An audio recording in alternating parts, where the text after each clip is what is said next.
오늘은 댓글로 남겨주신 경험자분들의 루시드 드림 팁을 소개해드리도록 하겠습니다. 여러분의 구독과 좋아요, 알림 설정은 다음 제작에 큰 힘이 됩니다.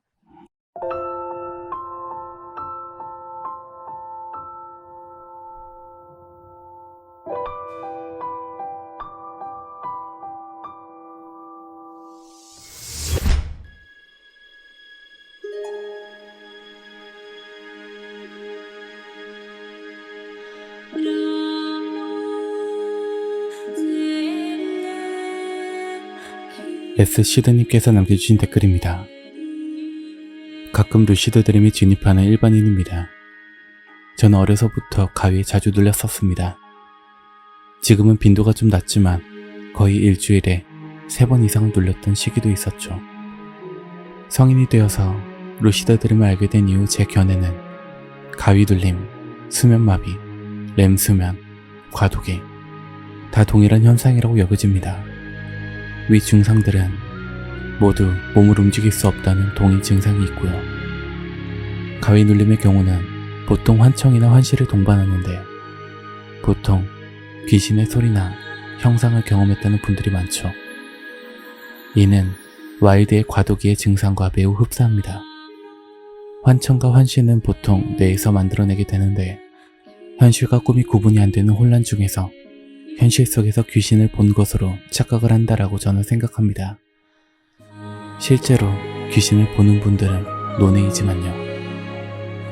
렘수면 시 보통 꿈을 꾸게 되고 몸의 보호를 위해 수면마비가 동반되는 것으로 알고 있습니다.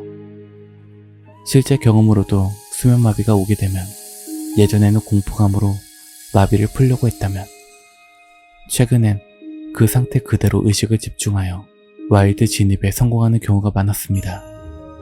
의식을 집중한다는 것은 꿈꾸고 싶은 상황을 상상하는 것을 말합니다.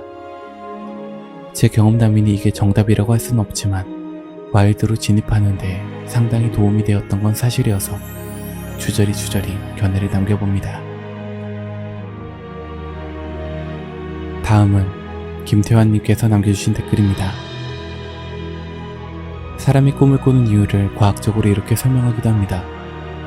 잠을 자는 이유는 뇌 속에 있는 노폐물을 청소하기 위함이고 진화론적으로 뇌를 가지게 된 생물부터는 잠이 필수적이다. 단 인간처럼 고등화된 뇌를 가졌을 때 뇌는 노폐물을 청소하면서 기억의 정리를 한다. 기억에는 한계가 있고 잊고 싶은 것 혹은 생각하고 싶은 것 기억에 남기고 싶은 것 등을 의식하고는 상관없이 무의식이 판단하여 무의식에 저장하는 역할을 한다. 그때 생기는 부작용이 바로 꿈이다.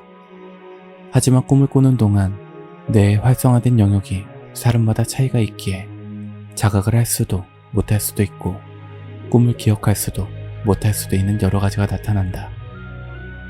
타고난 사람이 있으며 그걸 체질적으로 가능한 사람, 어려운 사람 등 나뉘지만 머리 쓰는 걸 연습하면 점점 머리가 좋아지거나 혹은 익숙해지듯이 운동을 하면 근육이 늘어나듯이 꿈을 꾸는 걸 연습하고 자각을 연습하면 루시드 드림이 된다는 겁니다. 물론 운동도 다 잘할 수 없고 연습의 효율도 다르듯이 자각몽도 마찬가지입니다. 체질과 연습 효율이 다릅니다. 저는 루시드 드림을 할 때 명상과 이완, 그리고 자기 최면 방법을 사용합니다. 일단 머리에 알파파라고 불리는 각성 후 천천히 의식을 잠재우면서 다시 깨어나기 위한 자기 최면을 거는 방법입니다. 물론 명상화와는 거리가 있습니다. 명상화가 아닌 자기 의식을 재우고 다시 깨어서 현실과 같이 만드는 건데 일단 명상과 이완 외에 높습니다. 그리고 최면을 겁니다. 방 안에 자신이 누워있고 물이 차오르는 상상을 합니다. 그것도 아주 편안한 물.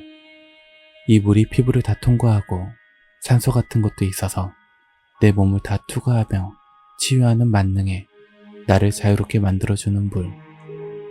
그런 물이 아주 바닥에서부터 서서히 쭉 차오른다고 상상합니다. 숫자를 세워도 좋습니다. 0에서 100초 정도까지 서서히 차오른다고 쭉 상상을 합니다. 물이 다 차는 순간 내 의식은 물속으로 가라앉고 의식이 가라앉으면 물이 다시 빠지고 다시 물이 빠졌을 때 나의 무의식이 각성한다고 자기 암시, 최면을 걸면서 상상을 하는 겁니다. 즉, 이렇게 명상과 이완을 자연스럽게 반복을 하는 겁니다. 그런데 저 같은 경우엔 이런 방법을 혼자 개발해서 사용하고 있습니다. 개인차가 있겠지만 전 어렸을 때부터 루시드 드림을 꾸던 내추럴 루시드 드리머이고 어린 시절부터 이런 쪽에 관심이 많아 마인드맵, 명상, 자기 암시, 최면 등을 좀 연구를 하고 연습하던 사람이라 와일드 시도 후에 첫날 밤에 성공하고 자기 최면을 걸면 성공 확률이 꽤 높습니다만 자기 암시를 거는 방법을 이용하면 와일드 진입이 꽤 쉽더라고요. 딱히 영상화는 불필요했던 것 같습니다. 그냥 제 개인적인 생각입니다. 김태환님 말씀에 공감을 하는 게 참고로 저는 루시드 드림 방법 중 아스트랄 프로젝션 방법이 성공률이 가장 높습니다. 분명 사람마다 차이는 있겠지만 저도 너무 졸릴 땐 실패를 하더라도 정말 마음먹고 시도를 하면 대부분 성공을 할 정도죠. 아스트랄 프로젝션으로 시도를 하다가 아스트랄 바디가 분리가 안 될 경우 명상화도 시도해보고 그래도 안 되면 딜드 암시 방법으로 넘어갑니다. 웬만하면 아스트랄 프로젝션 단계에서 성공하고 그게 아니면 대부분 딜드로 성공하게 되죠. 물론 영상화 방법으로도 성공하긴 하지만 성공 확률이 아주 높은 편은 아닙니다. 말씀드렸듯이 사람마다 차이가 있으니 참고만 해주시기 바랍니다. 오늘 방송은 여기까지입니다. 댓글 남겨주신 모든 분들께 진심으로 감사를 드립니다. 오늘 방송을 듣고 계신 여러분들도 여러분들만의 방법이나 팁이 있다면 댓글로 또는 메일로 제보 많이 부탁드립니다. 다음 루시드 드림 유도 영상에는 김태환님께서 사용하신다는 자기 암시, 최면 방법을 사용해서 영상을 준비해 보도록 하겠습니다. 오늘 방송이 유익하고 다음 방송이 기대되신다면 구독과 좋아요, 알림 설정까지 부탁드립니다. 그리고 여러분의 댓글은 제게 큰 힘이 됩니다.